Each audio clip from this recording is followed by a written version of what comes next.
And now one of the Congress people who questioned her today was Congressman Adam Schiff. Remember that before becoming a congressman, Schiff spent years as the assistant U.S. attorney for the Central District of California, meaning he is no stranger to how a prosecution like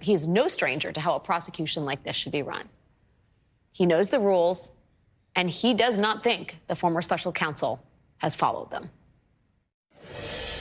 Politics played no part whatsoever in my investigative steps. But you understood, nevertheless, didn't you, Mr. Hur? You cannot tell me you're so naive as to think your words would not have created a political firestorm. You understood that, didn't you? You understood how they would be manipulated by my colleagues here on the GOP side of the aisle and by President Trump. You understood that, did you not?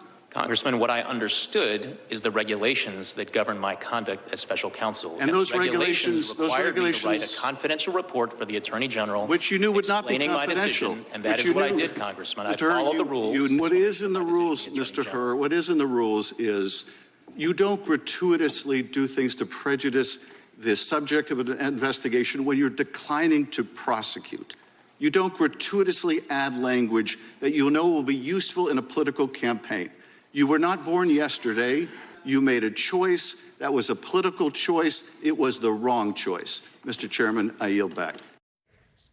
Joining me now is Congressman Adam Schiff of California. He's a member of the House Judiciary Committee and former lead House impeachment manager during the first Senate impeachment trial of then-President Trump. Congressman Schiff, it's great to see you.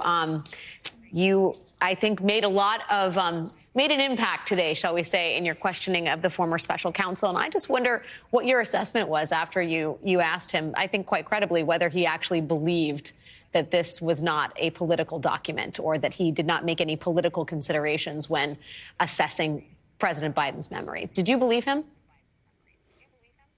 No, I didn't believe him at all. He tried to claim that this was a confidential memo, but it was also forced to acknowledge he knew it would be made public. The Attorney General had made it clear it would be public.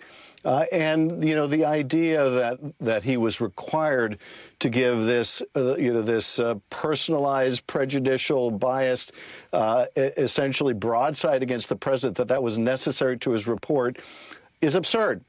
He could have commented all he wanted on, the president's specific recollection as to this document or that document. That would have been appropriate. But he understands, having done dozens and dozens of depositions, witnesses are instructed if they don't remember something clearly, they should say they don't recall. There's nothing at all unusual about that. And to take this political potshot at the president during the midst of a campaign when he knows how it would be used was, grave abuse of prosecutorial authority, and he knows it. I also felt like he sort of wanted to issue a backhanded, not quite indictment of the president. He refused. He got into a big back and forth with Congresswoman Pramila Jayapal over whether or not the president was exonerated by his report. And he kept saying, I did not exonerate him. Why, if he wasn't going to charge him, do you think he refused to say, I do not exonerate him? Well, I think you saw in the clip you played his reluctance to even read portions of his report that were critical of Donald Trump. My sense was what he decided to do was, lacking the evidence to make a recommendation to charge the president, he would do the next best thing, which is give them a political bludgeon, attack the president's memory, paint an unflattering portrait of him. That, in many ways, was more damaging than any observation he might have made about the facts or the chargeability of those facts. And so I think he has a tough time criticizing Trump. He may have future political ambitions. He doesn't want to alienate someone who might be president. He doesn't want to alienate the Republican Party. And so I think this is his effort, failing to find facts to charge or recommend charges to gratify the Trump crowd. What do you make of the fundamental issue on display here, or the fundamental conclusion that I think is worth repeating over and over again? The vast, vast gulf that separates what President Biden did versus what former President Trump did on the matter of classified document retention. Do you think Democrats made a forceful enough distinction, as it were, given all that Republicans had stored up, the political bludgeon, as you call it, to try and muddy the waters, to try and impugn President Biden's reputation, his age, and his fitness for office?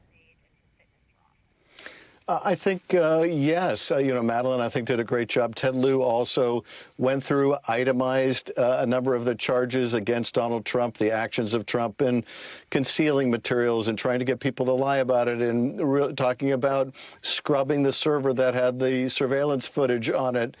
In all these respects, just night and day with President Biden's not deliberate effort to retain documents, with his full cooperation, with his lengthy interviews. It was a sharp contrast. I think Democrats made that contrast. But I also think that it became clear, watching her respond to questions, that this is not some neutral, objective, nonpartisan prosecutor. This is someone who was a Republican appointee who really found it difficult, even though, as you say, it was his own words, to read from his own report in ways that would be critical of Donald Trump. And so I think the public got a sense of who he is, where he's coming from, that this is not a neutral arbiter.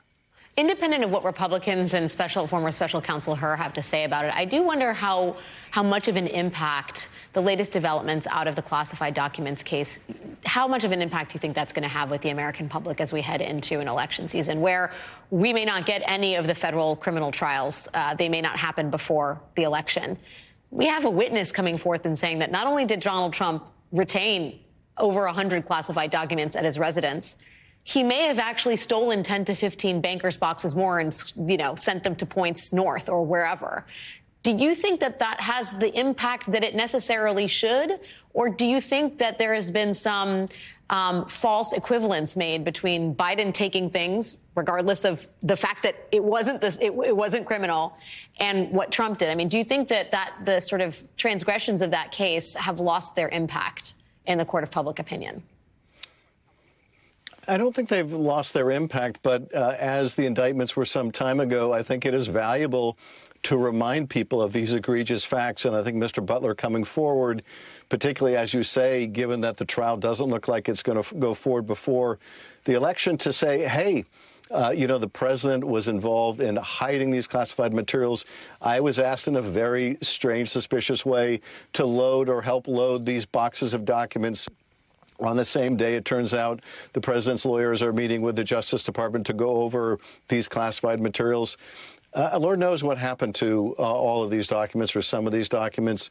I thought Mr. Butler's statements also about having this billionaire foreign person talking about Russian and other submarine capabilities or U.S. capabilities, the astonishment that the president would talk to some, wealthy, and I don't know whether this is a donor or just wealthy patron at Mar-a-Lago, shows you what a national security risk that whole Mar-a-Lago enterprise was. Donald Trump's willingness to discuss, to show photographs of things to different parties that were potentially classified materials. It's terrifying to think of him getting classified briefings now. And I really hope the agencies dumb it down so they don't share anything with the president that they don't want shared with the world. Yeah, only material that's published, I don't know, in the New York Times or Washington Post or the LA Times. That he probably won't read either. Congressman Adam Schiff, thank you so much for making the time tonight. Really appreciate it. Thank you.